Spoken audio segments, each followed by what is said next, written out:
एक समय की बात है। एक छोटे से गांव में सत्यवादी हरिश्चंद्र नामक राजा का राज था। वह अपने धर्म, सत्य और न्याय के लिए प्रसिद्ध थे।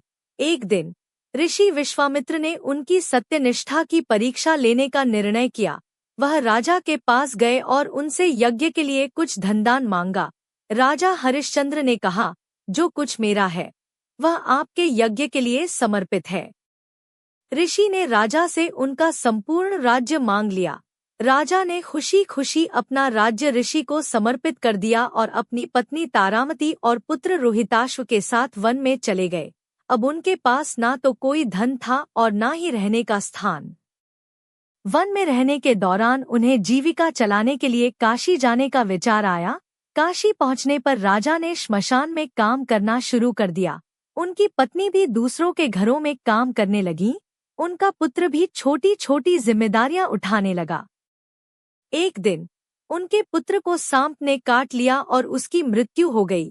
तारामती अपने पुत्र के शव को लेकर श्मशान पहुंची, जहां राजा हरिश्चंद्र चौकीदार के रूप में कार्यरत थे।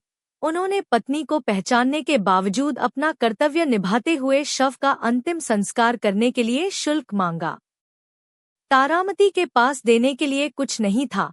उन्होंने अपनी साड़ी का एक टुकड़ा राजा को देने का प्रस्ताव किया। राजा ने सत्य और धर्म का पालन करते हुए यह स्वीकार कर लिया।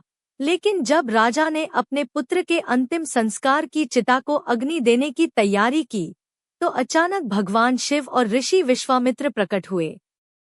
भगवान शिव ने राजा की सत्यनिष्ठा और धर्म पालन की प्रशंसा की। उन्होंने रोहिताश्व को पुनः जीवित कर दिया और राजा हरिश्चंद्र को उनका राज्य वापस दे दिया। ऋषि विश्वामित्र ने स्वीकार किया कि यह सब उनकी सत्यनिष्ठा की परीक्षा थी। यह कहानी हमें सिखाती है कि जीवन में सत्य और धर्म का पालन करना सबसे बड़ा गुण है।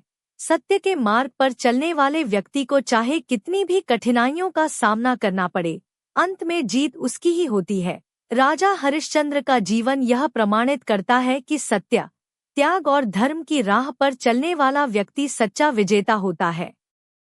आशा करती हूँ आपको कहानी पसंद आई होगी।